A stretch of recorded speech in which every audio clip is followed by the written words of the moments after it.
الرجيم بسم الله الرحمن الرحيم شهد الله أنه لا إله إلا هو والملائكة وأولو العلم قائما بالقسط لا إله إلا هو العزيز الحكيم إن الدين عند الله الإسلام وما اختلف الذين أوتوا الكتاب إلا من بعد ما جاءهم العلم بغيا بينهم ومن يكفر بآيات الله فإن الله سريع الحساب صدق اللہ العظیم۔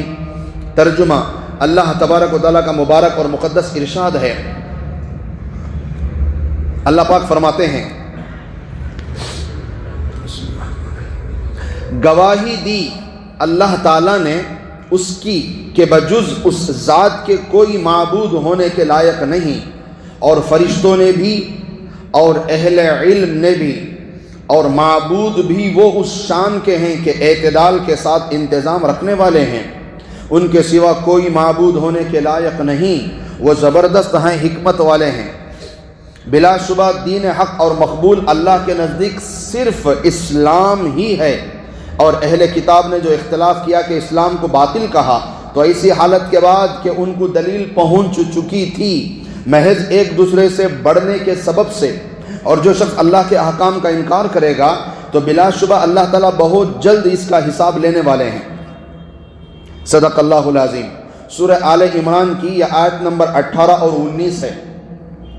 پہلی آیت کریمہ کا خلاصہ یہ ہے کہ اللہ فرماتے ہیں کہ خود اللہ گواہی دے رہے ہیں اور فرشتے گواہی دے رہے ہیں، اور جن کو اللہ نے علم دیا وہ بھی گواہی دیں گے کہ اللہ تبارک و تعالی ایک ہیں، عبادت کے لائق اور کوئی نہیں ہے، اور وہ ایسے ایک ہیں کہ وہ زبردست ہیں اور حکمت والے ہیں۔ پھر دوسری آیت کا خلاصہ یہ ہے کہ بے شک اللہ کے پاس صرف دین اسلام ہے اور کوئی دھرم اللہ کے یہاں قابل قبول نہیں ہے۔ یہ نصارہ، یہ یہودی، یہ عیسائی اپنے علم کے جاننے کے باوجود ان کا انکار کرتے ہیں۔ یاد رکھو اللہ قیامت میں ضرور ان سے حساب لے کر رہیں گے۔ یہ دونوں آیتوں کا خلاصہ ہے۔ تو میرے عزیز و میرے بھائیوں، شہید اللہ انہ لا الہ الا ہوا، اللہ خود گواہی دے رہے ہیں، اللہ خود گواہ بنے ہوئے ہیں، یہ مرادی معنی ہیں۔ شہید اللہ، اللہ گواہی دے رہے ہیں کس بات کی؟ انہو، کہ وہی، لا الہ، کوئی الہ نہیں، کوئی معبود نہیں، الا ہوا، مگر وہی، کون؟ اللہ، والملائکۃ، اور فرشتے بھی اسی بات کے گواہ ہیں، وَأُولُو الْعِلْمِ، اور اہل علم بھی اسی بات کے گواہ ہیں، کیا؟ قائماً بالقسط، کہ اللہ تبارک و تعالی ایسے لائق عبادت ہیں کہ ساری کائنات کو اکیلے درمیانی اعتدال، درمیانہ انداز میں اللہ پوری دنیا کو سنبھالے ہوئے ہیں، ساری دنیا کو اللہ سنبھالے ہوئے ہیں۔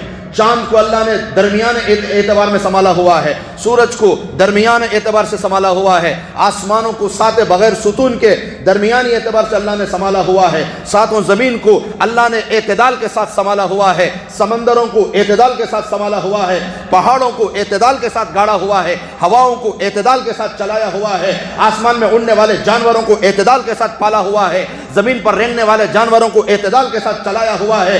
کسے کتنی کیا ضرورت ہے وہ سب دینا، یہ اعتدال ہے۔ سورج میں گرمی زیادہ ہو جائے زمین پہ آپ چل نہیں سکتے، چاند میں ٹھنڈک زیادہ ہو جائے برفوں میں جمع ہو جاؤ گے، ہوا تیز چلنے لگے سارا نظام تباہ برباد ہو جائے گا۔ اگر اللہ نے قبضہ چھوڑ دیا ساتوں آسمان گر پڑیں گے، زمین پر اللہ قبضہ ہٹا لے تو سارے زمین ہلنے لگے، پہاڑوں کو نکال لے، زمین حرکت میں آ جائے، سمندروں سے قبضہ ہٹا لے، یہ ساری زمین پانی میں ڈوب جائے، اللہ نے سنبھالا ہوا ہے۔ قائماً بالقسط، درمیانی اعتبار سے سنبھالا ہوا ہے۔ ایسا درمیانہ کہ ایک سیکنڈ سورج کے نکلنے میں کبھی تاخیر نہیں ہوتی، ایسا سنبھالا ہوا ہے کہ سورج کی گرمی میں ایک ڈگری اس کی گرمی تپش زیادہ نہیں ہو سکتی۔ اللہ نے ایسے سنبھالا ہوا ہے کہ ستارے اپنی جگہ آج تک قائم ہیں، کسی کی مجال نہیں کہ ایک ستارہ دوسرے سے آگے نکل جائے، دوسرا تیسرے سے آگے نکل جائے۔ اللہ نے سنبھالا ہوا ہے درمیانی اعتبار سے کہ ایک آسمان اور دوسرے آسمان کے درمیان میں جتنا اللہ نے فاصلہ رکھا آج تک وہی ہے۔ ایسا نہیں ہے کہ پہلا جھکتے جھکتے دوسرے کے قریب آ گیا، تیسرا جھکتے جھکتے دوسرے کے قریب آ گیا، چوتھا جھکتے جھکتے تیسرے کے قریب آ گیا، نہیں، ساری چیزیں اپنی اپنی جگہ قائم ہیں، باقی ہیں۔ کیسے؟ قائما بالقسط، کہ درمیانے اعتبار سے اللہ نے سب کو قائم کیا ہوا ہے۔ کتنی بڑی قدرت ہے اللہ کی اگر آپ سمجھیں۔ زمین سے ایک پیر اٹھا کر جو ہم دوسرے پر رکھتے ہیں، یہ اللہ نے کشش درمیانی رکھی ہے۔ تیز کر دے تو قدم اٹھانا مشکل ہو جائے، ہلکا کر دے تو ہم ہواؤں میں اڑنے لگیں۔ ایک قدم سے دوسرا قدم جو آپ رکھ رہے ہیں زمین پر، کتنی بڑی اللہ کی نعمت ہے۔ اتنے بڑے بڑے آئس کے ابر کے اولے گر رہے ہیں آسمان سے، آتے آتے آتے آپ کے سر تک اتنا ہلکا خطرہ بنتا ہے کہ آپ کو چوٹ نہیں لگتی۔ سبحان اللہ، یہ ہے قائم بالقسط۔ اتنا قطرہ بننے کے لیے سوچو آسمان سے کتنا بڑا اسے اپنے آپ کو گرانا پڑتا ہے، کتنا بڑا برف کا گولا گرنا پڑے گا کہ اتنی دیر میں وہ ہوا میں آئے گا، ایک قطرہ بن کر ہمارے سر پر ٹپکتا ہے۔ ایک قطرہ تو پھر بھی ہے، بعض دفعہ ایسی بارش بھی ہوتی ہے جو اسپرے کرنے کی مانند ہوتی ہے۔ سبحان اللہ، اس پر اندازہ لگاؤ کیسے اللہ نے قائم کیا ہے۔ لَلشَّمْسُ يَنبَغِي لَهَا أَن تُدْرِكَ الْقَمَرَ، سورج کی مجال نہیں کہ وہ چاند کو پکڑ لے، چاند کی مجال نہیں کہ وہ سورج سے ٹکرا جائے۔ اتنے بڑے بڑے اللہ نے کائنات اور گیلیکسیز قائم کیے، ایک دوسرے کے درمیان میں ٹکر نہیں ہو سکتی۔ سورج کے اندر اللہ ٹکراؤ کراتے ہیں تاکہ اس کے اندر گرمی پیدا ہو۔ وَالسَّمَاءِ ذَاتِ الرَّجْعِ، ایک آسمان وہ بھی ہے جو ہمیں نظر نہیں آتا، ہوا کا آسمان ہے۔ وَالسَّمَاءِ ذَاتِ الرَّجْعِ، کون سے آسمان کو کہتے ہیں؟ یہ جو آسمان ہمیں نظر آ رہا ہے، یہ اور ہمارے درمیان میں ایک ہوا کا آسمان ہے جو ہمیں نظر نہیں آتا۔ آسمان سے ہر گرنے والی چیز کو وہ درمیانی والا ہوا والا آسمان روک لیتا ہے، اسے وَالسَّمَاءِ ذَاتِ الرَّجْعِ کہتے ہیں۔ اگر یہ درمیان کا آسمان نہ ہوتا تو آسمان سے گرنے والی ہر چیز زمین پر آ کر پڑ جاتی اور زمین تباہ ہو جاتی۔ اور درمیانہ والا آسمان نیچے کی چیزوں کو نیچے رکھتا ہے، اوپر کی چیزوں کو واپس اوپر بھیجتا ہے، یہ اس کا کام ہے۔ وَالسَّمَاءِ ذَاتِ الرَّجْعِ، جتنی تعریف کرو اللہ کی کم ہے۔ اللہ لیس بجسم ولا ارض ولا طویل ولا عریض ولا یشغلہ الامکنہ ولا یحویہ مکان ولا جہۃ من الجہات الست ولیس بمتحرک ولا ساکن ولا یدرکہ الاحساس، یہ اللہ ہے، یہ اللہ ہے۔ اللہ سے اللہ کو مانگو، ہم اللہ سے دنیا کو مانگتے ہیں، اللہ سے اللہ کو مانگنا چاہیے۔ اللہ مل جائے تو ساری دنیا تمہارے قدموں میں پڑ جائے، پھر تو جبریل بھی تمہارا غلام ہے اگر اللہ تمہارا ہے۔ اگر تم نے اللہ کو راضی کر لیا، اگر تمہیں اللہ کو راضی کر لیا، ساتوں آسمان تمہاری سنیں گے، ساتوں زمین تمہارے اشاروں پر چلیں گے۔ اللہ سے اللہ کو مانگو کہ یا اللہ ہمیں ساری نعمتیں ملی ہیں مگر تو نہ ملا، یا اللہ تو بھی تو اپنا آپ ہمیں عطا فرما۔ شہید اللہ انہ، دو بڑے بڑے یہودیوں میں سے عالم مدینے کو آئے۔ جب انہوں نے آ کر مدینہ طیبہ کا نقشہ، رنگ، روپ، ماحول دیکھا نا مدینہ طیبہ کا، تو وہ دونوں یہودی علماء آپس میں بات کرنے لگے، بھائی یہ شہر تو بالکل اس کے مانند ہے جو ہم تورات میں پڑھتے ہیں کہ آخری نبی جس شہر میں آئیں گے یہ اسی شہر کے مشابہ ہے۔ مدینے کو دیکھ کر کیا کہنے لگے؟ یہ تو بالکل اس شہر کے مشابہ ہے جو ہم نے تورات میں پڑھا ہے۔ سبحان اللہ، نبی کا تو نبی کا ذکر، نبی کے شہر کا بھی ذکر تورات میں موجود ہے۔ تو یہ دونوں جانتے تھے، یہ عالم تھے، تورات کے عالم تھے، یہ سب کچھ پڑھے لکھے تھے، تو انہوں نے شہر کو دیکھ کر پہچان لیا، بالکل یہ وہی شہر ہے جو ہم نے آج تک کتابوں میں پڑھا ہے، اور اس شہر میں تو آخری نبی آنے والے تھے، یہ بالکل مدینہ طیبہ کی طرح نظر آ رہا ہے۔ پھر انہوں نے جب لوگوں سے بات چیت کی تو پتہ چلا کہ یہی مدینہ طیبہ ہے، تو پھر تو ان کو یقین ہو گیا تو پھر اور تھوڑی تحقیق کی تو پتہ چلا ایک بزرگ ہیں جو اپنے آپ کو نبی کہتے ہیں، ایک پیغمبر ہیں، ایک رسول ہیں، تو پھر تو یہ دونوں آپس میں بات کر کے سیدھا آپ صلی اللہ علیہ وسلم کی خدمت میں حاضر ہوئے، اور حاضر ہو کر سلام کلام خیر خیریت کے بعد انہوں نے دریافت کیا کیا آپ کا نام محمد ہے؟ تو آپ صلی اللہ علیہ وسلم نے فرمایا جی میرا نام محمد ہے۔ تو پھر انہوں نے سوال کیا کیا آپ کا نام احمد بھی ہے؟ تو آپ نے فرمایا جی میرا نام احمد بھی ہے۔ تو پھر ان دونوں نے کہا بس یہ ایک بات ہمیں بتا دیجئے، اگر آپ نے اس کا جواب صحیح دے دیا ایک سوال کا تو پھر ہم اسلام ابھی قبول کر لیں، کیونکہ جاننے والے تھے نا، پوائنٹ ٹو پوائنٹ انہوں نے بات کی، ادھر ادھر کی بات نہیں کی۔ تو آپ نے پوچھا ٹھیک ہے دریافت کر، آپ صلی اللہ علیہ وسلم نے فرمایا کہ جو من میں ہے سوال پوچھ لیں، دریافت کر لیں۔ تو ان دونوں نے ایک سوال کیا کہ آپ کے اوپر جو کتاب اتری ہے قرآن، اس کتاب میں سب سے بڑی آیت جو شہادت والی ہے کون سی؟ پیش کریں۔ سب سے بڑی آیت کس میں؟ عنوان کیا؟ شہادت، گواہی میں۔ تو اس وقت یہ آیت اتری ہے سورہ آل عمران آیت نمبر 18، شہید اللہ انہ لا الہ الا ہوا والملائکۃ واولو العلم قائما بالقسط لا الہ الا هو العزیز الحکیم۔ جب یہ آیت کریمہ آپ صلی اللہ علیہ وسلم پر ان کے سوال پر اتاری گئی اور آپ صلی اللہ علیہ وسلم نے اپنی مبارک اور پیاری پیاری زبان سے اس پیاری پیاری آیت کریمہ کو جب پڑھ کر سنایا تو ان دونوں نے کہا بالکل آپ نے سچ کہا، ہم ابھی اسلام میں آنے کے لیے تیار ہیں۔ پورے قرآن میں سب سے بڑی آیت ہے شہادت کے بارے میں، شہید اللہ انہ لا الہ الا ہوا۔ کیوں؟ اس میں خود اللہ گواہ بن گئے، اس سے بڑی شہادت اور کیا چاہیے؟ اس میں خود کون گواہ بن گئے ہیں؟ اللہ گواہ بن گئے ہیں۔ اللہ سے بڑا گواہ اور کون ہو سکتا ہے؟ اللہ سے سچ بات کرنے والا اور کون ہو سکتا ہے؟ پورے قرآن میں شہادت والی اگر کوئی آیت پوچھے تو آپ یہ سورہ آل عمران کی آیت نمبر 18 بتائیں۔ تو پھر ان دونوں نے اسلام قبول کر لیا، الحمدللہ وہ مسلمان ہو گئے، سچے دل سے آئے تھے تو اسلام مل گیا۔ عرفات کے مسند احمد شریف کی روایت، مسند احمد کی روایت ہے، عرفات کے میدان میں آپ صلی اللہ علیہ وسلم نے ارشاد فرمایا، ساری انسانیت سے مخاطب ہو کر فرمایا یاد رکھو اللہ نے مجھے پورے عالم کے لیے نبی بنا کر بھیجا ہے۔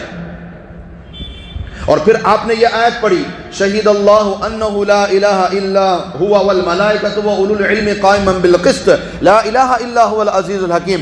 اس آیت کے بعد آپ صلی اللہ علیہ وسلم نے ایک جملہ ارشاد فرمایا، وَأَنَا عَلَى ذَلِكَ مِنَ الشَّاهِدِينَ یا ربی۔ آپ بھی ایک دفعہ دوہرا لیں، وَأَنَا عَلَى ذَلِكَ مِنَ الشَّاهِدِينَ یا ربی، کہ جو نبی نے پڑھا وہ ہم بھی پڑھیں گے انشاءاللہ۔ جو آیت پڑھ کر نبی نے فرمایا کہ میں بھی جس بات، اس کا مطلب کیا ہے؟ وَأَنَا عَلَى ذَلِكَ مِنَ الشَّاهِدِينَ کا مطلب یہ ہے کہ اللہ جس بات کی گواہی دے رہے ہیں ہم بھی اس میں شامل ہیں۔ سبحان اللہ۔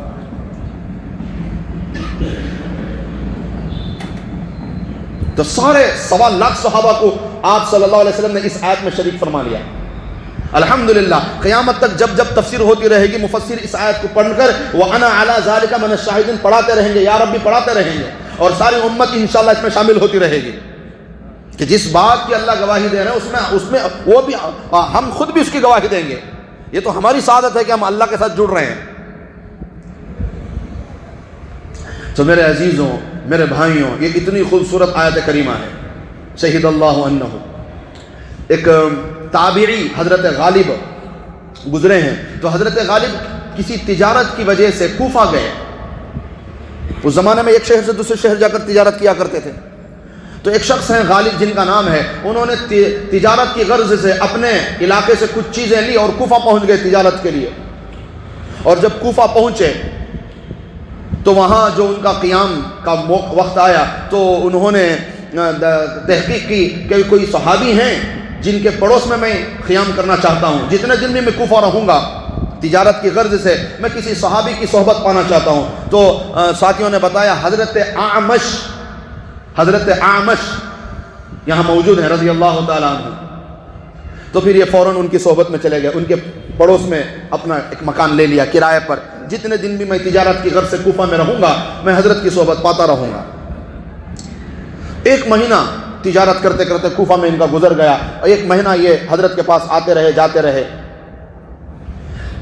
1 مہینے کے بعد 30 پر 31ویں رات میں حضرت اعمش یہ آیت پڑھ رہے تھے، شہید اللہ انہ لا الہ الا ہوا والملائکۃ واولو العلم قائما بالقسط لا الہ الا هو العزیز الحکیم ان الدین عند اللہ الاسلام ان الدین عند اللہ الاسلام. یہ آیت بار بار دہرا رہے تھے، ان الدین عند اللہ الاسلام. اتنا دہرایا حضرت غالب کو لگا کہ حضرت اعمش اس آیت کے بارے میں کوئی حدیث ضرور جانتے ہیں. تو اگلے دن فوراً ان کی خدمت میں پہنچ گئے کہ حضرت رات میں نے آپ کی آواز سنی. وہ راتیں تو خوبصورت راتیں تھیں، صحابہ کی، تابعین کی راتیں تو راتوں عبادتوں میں گزرا کرتی تھی، قرآن میں گزرتی تھی راتیں. سبحان اللہ. ایک گھر کی قرات دوسرے گھر میں سنائی دیتی تھی. تو یہ اگلے دن پہنچ گئے گھر. حضرت رات آپ شہید اللہ انہ پڑھنے کے بعد ان الدین عند اللہ الاسلام بار بار دہرا رہے تھے. آپ نے اس کے بارے میں نبی سے کوئی تو حدیث سنی ہوگی، مہربانی فرمائے مجھے حدیث بتا دیں. سبحان اللہ. یہ شوق آئے ہیں کس کے لیے؟ تجارت کے لیے. اور ان دنوں میں بھی اپنی صحبت صحابی کی صحبت پانا چاہتے ہیں، اس وقت کو بھی ضائع نہیں کرنا چاہتے. تو حضرت نے کہا نہیں، میں نے وعدہ کیا ہوا ہے کہ میں 1 سال تک کوئی حدیث بیان نہیں کروں گا. ان کی اپنی کوئی وجہ ہوگی، تو انہوں نے کہا 1 سال تک میں حدیث نہیں بیان کروں گا، میں بس 1 سال تک یہی آیت پڑھتا رہوں گا. تو پھر اس بندے نے جو تجارت کی غرض سے آئے تھے، اس حدیث کو سننے کے لیے، اس آیت کی روشنی میں حدیث کو سننے کے لیے 1 سال تک انہوں نے انتظار کیا. سبحان اللہ، کیا علم کے شوقین تھے.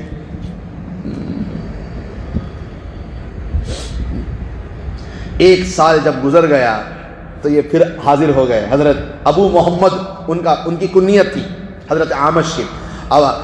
حضرت ابو محمد 1 سال گزر گیا ہے، آپ کا وعدہ پورا ہو گیا، مجھے وہ حدیث بتا دیں جو آپ نے صلی اللہ علیہ وسلم سے سنی ہے. تو پھر حضرت ابو محمد یعنی حضرت اعمش نے کہا میں نے حدیث سنی. انہوں نے اپنا وعدہ پورا کیا، 1 سال پورا ہو گیا، میں اب تمہیں حدیث سناتا ہوں، بیٹھو. پھر 1 سال کے بعد انہوں نے حدیث سنائی. کیا بتائی؟ کہ میں اعمش ابو محمد میں نے حدیث سنی حضرت ابو وائل رحمۃ اللہ علیہ رضی اللہ تعالیٰ عنہ سے، اور حضرت ابو وائل نے حدیث سنی حضرت عبداللہ سے، اور حضرت عبداللہ نے حدیث سنی آپ صلی اللہ علیہ وسلم سے. اعمش، ابو وائل، عبداللہ اور آپ صلی اللہ علیہ وسلم، صرف 3 نسبتیں ہیں اس حدیث کے اندر. تو حضرت اعمش بیان کر رہے ہیں ابو وائل سے، ابو وائل بیان کر رہے ہیں عبداللہ سے، حضرت عبداللہ بیان کر رہے ہیں آپ صلی اللہ علیہ وسلم سے. تو انہوں نے کہا کہ آپ صلی اللہ علیہ وسلم نے ارشاد فرمایا کہ جو اس آیت کو کثرت سے دنیا میں پڑھے گا، جو اس آیت کو کثرت سے دنیا میں پڑھے گا، اس نے گویا کہ اپنا حق اللہ پر چھوڑ دیا. اور اللہ قیامت کے دن اس آیت کے پڑھنے والے کو بلائیں گے اور کہیں گے بھئی اسے بلاؤ، اس کا تو مجھ پر حق ہے. اللہ یہ کہیں گے. شہید اللہ، لفظ شہید اللہ ہے نا، یہ اللہ پر حق جماتا ہے. تو اللہ فرمائیں گے بھئی اس بندے کو لاؤ جو یہ آیت کریمہ کثرت سے پڑھتا تھا، اس کا تو مجھ پر حق ہے، اور میں اپنا وعدہ پورا کرنے والا ہوں. اللہ فرماتے ہیں میں اپنا وعدہ پورا کرنے والا ہوں، اور میرا وعدہ یہ ہے کہ ان کو جنت میں داخل کر دو. سبحان اللہ. یہ وہ حدیث تھی جو 1 سال کے بعد انہوں نے سنی. سبحان اللہ. تو اس آیت کو کثرت سے پڑھیں. شہید اللہ انہ لا الہ الا ہوا والملائکۃ واولو العلم قائما بالقسط لا الہ الا هو العزیز الحکیم. سورہ آل عمران کی آیت نمبر 18 ہے، یاد کر لیں اسے. پھر آگے فرمایا کہ اللہ خود گواہ ہیں کہ اللہ ایک ہے، اللہ کے سوا کوئی عبادت کے لائق نہیں. والملائکۃ، اور سارے فرشتے بھی اسی بات کے گواہ ہیں. سارے فرشتے بھی اسی بات کے گواہ ہیں. وہ اولو العلم اور اہل علم بھی اسی بات کے گواہ ہیں. سبحان اللہ. تمام مفسرین اور تمام اکابرین فرماتے ہیں کہ یہاں اللہ نے اپنے ساتھ عالموں کو جوڑ کر عالموں کا بہت اونچا مقام بنا دیا. اللہ ہے، اس کے بعد فرشتے کا نام ہے فرشتوں کا، پھر اس کے بعد اہل علم کا نام ہے وہ اولو العلم. عالم میں نے اس سے پہلے بتایا کہ عالم وہ کہلانے کے لائق ہے جو اللہ سے سب سے زیادہ ڈرنے والا ہو. علم والا عالم نہیں، علم والا نالج والا ہو سکتا ہے، جو زیادہ تحقیق کی ہو وہ تحقیق والا ہو سکتا ہے، علم معلومات والا ہو سکتا ہے، نالج والا ہو سکتا ہے. مگر اصل میں شریعت کی روشنی میں عالم اسے کہیں گے جو سب سے زیادہ اللہ کو ڈرنے والا ہو.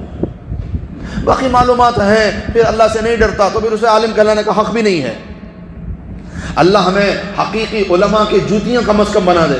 جو سچے عالم ہیں، علماء ہیں دنیا کے اندر جو با حیات ہیں، اللہ ان کا سایہ ہمارا سروں پر تاجر نصیب فرمائے، اللہ ان کی صحبت نصیب فرمائے، اللہ ان کی عمروں میں برکت نصیب فرمائے، اللہ ان کے علم سے اللہ پوری دنیا کو مستفید فرمائے. تو یہ سچے اور حق والے اللہ سے ڈرنے والے عالموں کی بہت بڑی فضیلت ہے یہ، اس لیے کہ ایک ہی آیت میں اللہ نے علم والوں کو بھی جوڑ لیا. ایک نسبت کافی ہے عالموں کی. پھر فرمایا قائما بالقسط کہ اللہ نے ساری چیزوں کو قائم کیا ہوا ہے، کس سے؟ درمیانی اعتبار سے. لا الہ الا هو العزیز الحکیم کہ اللہ کے سوا کوئی عبادت کے لائق نہیں. کون اللہ؟ عزیز زبردست. کون اللہ؟ حکمت والا. جو اچھا قائما بالقسط کے ساتھ یہی صفات مناسب ہیں اور یہی صفات قابل حق بھی ہیں کہ ساری کائنات کو درمیانی اور اعتدال سے سنبھالنے کے لیے زبردست ہونا ضروری ہے. کمزور انسان کیسے سنبھالے گا؟ کمزور ذات کیسے سنبھالیں گے؟ تو جو طاقتور ذات ہے وہی آسمان و زمین کو سنبھال سکتی ہے. اس لیے لفظ عزیز آیا. یہ قرآن پاک کی بہت خوبصورتی ہے کہ آخری میں جو صفت اللہ کی آئے گی وہ آیت کے ساتھ جڑی ہوئی ہوگی. یہاں اللہ نے غفور الرحیم نہیں فرمایا، یہاں اللہ نے وکان اللہ بکل شیء علیما نہیں فرمایا، یہاں اللہ نے ان اللہ یفعل ما یرید نہیں فرمایا، یہاں اللہ نے ان اللہ علی کل شیء قدیر نہیں فرمایا. آیت کے آخر میں وہی صفات آتے ہیں جو آیت سے جڑے ہوئے ہوتے ہیں. قائما بالقسط کو اگر سمجھنا ہے تو عزیز ہونا ضروری ہے اور حکیم ہونا ضروری ہے، اور یہی صفات اللہ پاک نے آخر میں فرمایا کہ لا الہ الا ہوا العزیز الحکیم. حکمت والا. اللہ جانتے ہیں کب کسے کتنا ضروری ہے اور اللہ ہر وہ چیز اسے دیتے ہیں. یہ حکیم ہے اللہ. فرمایا ان الدین عند اللہ الاسلام کہ بے شک دین جو ہے اللہ کے پاس صرف اور صرف اسلام ہے. اسلام کے علاوہ اور کوئی چیز اللہ کے یہاں قابل قبول نہیں ہے. دنیا میں ایک طبقہ وہ بھی ہے جو یوں کہتا ہے کہ بھئی سارے مذاہب حق پر ہیں، سارے مذاہب حق پر ہیں، راستے بے شک الگ الگ ہوں گے مگر سب کی منزل ایک ہے، اس لیے سارے مذاہب جو دنیا میں ہیں وہ سب حق پر ہیں. یہ بھی ایک طبقہ ہے جو اس نظریے کا قائل ہے، حالانکہ یہ سراسر جھوٹ ہے. یہ سراسر کیا ہے؟ جھوٹ ہے. سارے دنیا کے مذاہب حق پر ہیں تو پھر اسلام کیا ہے؟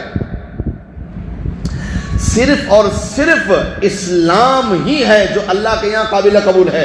باقی جتنے دھرم اور باقی جتنے مذاہب باقی جتنے بھی چیزیں ہیں اسلام کے علاوہ سب باطل ہیں. یہ بھی ایک مومن کو اقرار کرنا ضروری ہے. اگر کوئی مسلمان یوں کہے کہ میں مسلمان تو ہوں، میں مومن تو ہوں، مگر نہیں نعوذ باللہ میں یہودیت بھی کرٹ ہے بھئی، عیسائیت بھی کرٹ ہے، کرو بولے تو پھر انہیں مسلمان نہیں ہے. لا الہ الا ہوا.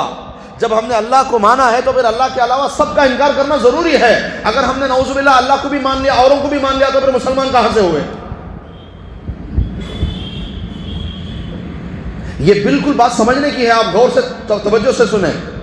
اسی لیے میرے عزیزوں باتیں مجھے عرض کرنی پڑتی ہیں اگرچہ کہ آپ کو دل کو لگے، مگر آپ سمجھیں. جب عیسائی یہ کہتے ہیں یا عیسائیوں کا یہ عقیدہ ہے کہ ہمیں کتے گناہ کرے کہ حضرت عیسیٰ علیہ السلام جو ہے اپنی بلی اپنی پھانسی دیکھو ہمارے سب کی طرف سے سزا بھگت لے سو، اب ہم نہ اللہ پکڑتے نہیں، یہ ان کا عقیدہ۔ سارے گنہگار عیسائیوں کی طرف سے سزا کون لے سو؟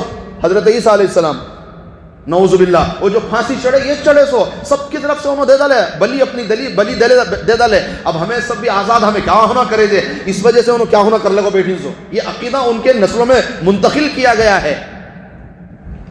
اور پھر بھی پیر سے لے کو ہفتے تک جو گناہ ہو جاتی اس کا کیا کرنا کرو بولے تو کیا بھی نہیں، اتوار کو ایک دن آ جاؤ چرچ میں، ایک لکڑی کی دیوار کی اس طرف فادر بیٹھا رہتا، ایک طرف تمہیں آ کو بیٹھ جاؤ اور بیٹھ کو پورا تمہیں کیا کیا ہفتے میں کتنے کام کرے پورا بولے تو انہیں ذرا انکھا مچا کے نہیں 1-2 منٹ اور پورے معاف ہو کے تمہارے جاؤ معاف کرا دے گا تو تم اٹھ کو خوش ہو آ جا رہا۔ پھر پیر سے پھر گناہ شروع، پھر ہفتے تک گناہ، پھر اتوار کو آ کو فادر کے پاس بیٹھ کو ایک بار بول دیا تو میں یہ کرا کرو تو پھر انہیں معاف کرا کو بھیج جاتا۔ اب یہ عقیدہ صحیح ہے غلط ہے؟ تمہیں بولو غلط اشنا۔ جب عیسائیوں کا یہ عقیدہ غلط ہو سکتا ہے تو ہمارے میں جو بعض آدمیاں یہ سمجھتی کہ ہمیں نمازاں پڑھے تو بھی کیا بھی پڑھنا ضروری نہیں، ہمیں روزے رکھنا بھی ضروری نہیں، پھر ہمیں صدقہ خیرات کرنا بھی ضروری نہیں، ہمارے پیر صاحب ہم نہ بچا لیتی۔ اب تمہیں بولو صحیح کا غلط؟ جب عیسائیاں کرے تو غلط کر کو بول رہی ہیں، جب ہمارے قوم میں کندے بھی کرے تو اسے نہیں ذرا حکمت سے بات کرو حضرت، کہیں کو کھل کو، اس سے تمہارے زبان سے بولنے کرا رہا ہوں، میں نہیں بول رہا ہوں، تمہیں بولو۔ جب عیسائیاں کا یہ عقیدہ ہے کہ ہمیں کیا ہونا کرے جائے، ہفتے میں ایک دن اتوار کو آگے تو فادر صاحب سب معاف کرا ڈال رہی، تو ہمارے میں بھی ہے نہیں ہے عقیدہ یہ ہمیں کیا ہونا کرے جائے، آخر میں پیر صاحب کا دامن پکڑ لے تو ہم نہ بچا لیتی۔ ارے اللہ کے بندو، اتنی بڑی حدیث موجود ہے، آپ صلی اللہ علیہ وسلم اپنی پیاری پیاری بیٹی حضرت فاطمہ الزہرا رضی اللہ تعالی عنہا سے فرما رہے ہیں، اے میری بیٹی دنیا میں مانگ لینا جو مانگ جائے، تجھے جو چاہے میں دے دوں گا، آخرت میں یہ خیال نہ کرنا کہ تو محمد کی بیٹی ہے۔ اتنی بڑی حدیث اور اتنا بڑا دھوکہ لگا ہماری قوم کو۔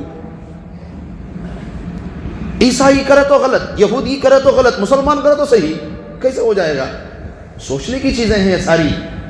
ہاں عقل سے کام لیں، ہوش کے ناخن لیں، ہمیں کوئی خوشی نہیں ہوتی کسی کے بھی خلاف بول کر، ہم تو دل سے یہ نیت کر کے بیٹھے ہیں، میرا اللہ جانتا ہے کہ ہم تو بس اصلاح چاہتے ہیں، بس ہم تو بس یہ چاہتے ہیں کہ ایک ایک کلمہ پڑھنے والا میرا بھائی، ایک ایک کلمہ پڑھنے والی میری بہن جنت میں جانے والی بن جائے، عقیدوں کے چکر میں پھنس کر غلط راستے پہ نہ چلی جائے، عقیدوں کے چکر میں پھنس کر غلط راستے پر میرا بھائی نہ چلا جائے، کل قیامت میں پریشان نہ ہو۔ اس لیے ہم لوگ کوشش کرتے ہیں، واللہ ہمیں کسی کے خلاف بولنے کی کوئی ضرورت نہیں ہے۔ ہم کون ہوتے ہیں جو کسی کے خلاف بولے؟ ہمارا تو دل یہ دکھتا ہے، تڑپتا ہے میرے عزیزوں میرے بھائیوں کہ ہمارا ایک ایک بھائی بچ جائے، غلط راستے سے بچ جائے۔ بس ہے محبت پیروں سے، بے شک پیروں سے محبت کریں، اپنے استادوں سے محبت کریں، اپنے شیخوں سے محبت کریں، درگاہوں کو جانا ہے بے شک جائیں، مگر عقیدے صحیح رکھ لیں۔ بس ہم بھی جاتے ہیں درگاہوں کو، مگر ایصال ثواب کر کے آتے ہیں، ہم درگاہ والوں سے نہیں مانگتے، ہم ایصال ثواب کر کے آتے ہیں۔ ہم بھی مانتے ہیں پیروں کو، ہم بھی مانتے ہیں مرشدوں کو، الحمدللہ ہمارے بھی شیوخ ہیں، ہم بھی شیخوں کو مانتے ہیں، مگر ایسے نہیں مانتے کہ ہم کیا کر لیتے ہوئے ہمارے شیخ صاحب پار نہیں، ہمیں ہمارا کام خود کرنا پڑتا ہے، ہماری نماز ہمیں خود ادا کرنی پڑتی ہے۔ بس شیخ کو ہم اس لیے مانتے ہیں تاکہ شیخ صاحب ہماری اصلاح کر دیں، بس ہم ہر چیز ہم بھی مانتے ہیں الحمدللہ، ہم انکار نہیں کر رہے ہیں، بس ہم یہ کہتے ہیں کہ اپنے عقیدے جو کا جہاں بگڑے ہوئے ہیں بس وہ صحیح کر لیں، بس باقی آپ سب کو مانتے رہے الحمدللہ، اللہ تعالیٰ آپ کو صحیح راستے پر چلائے۔ یہ بس ہماری تڑپ ہے، یہ ہماری التجا، یہ ہماری درخواست ہے، ہاتھ جوڑ کر درخواست کر رہے ہیں ہم آپ سے، ورنہ نعوذ باللہ کسی کے خلاف بولنے کی ہمیں کیا ضرورت ہے؟ ہم تو بس اصلاح کی نیت کے لیے بیٹھے ہیں اور اصلاح کی نیت سے بول رہے ہیں۔ بس ہمارا ایک ایک کلمہ پڑھنے والا بھائی، ایک ایک کلمہ پڑھنے والی بہن غلط عقیدوں سے بچ جائے، صحیح راستے پر پڑ جائے، اللہ سارے مسلمانوں کو جنت نصیب فرمائے انشاءاللہ۔ ہم تو یہ دعا کرتے ہیں الحمدللہ، ہم تو یہ دعا کرتے ہیں کہ اللہ غیروں کو بھی اسلام دے دے، ان کو بھی جنت میں داخل فرمائے۔ کیوں؟ جہنم میں جانا کسی کے بس کی بات نہیں ہے، کسی کے بس کی بات نہیں۔ اللہ تعالی ہم سب کو توفیق دے صحیح باتوں پر جڑے رہنے کی اور عقائد کے درست کی۔ انشاءاللہ پھر اس آیت پر کل بھی بات کریں گے تھوڑی، ٹھیک ہے؟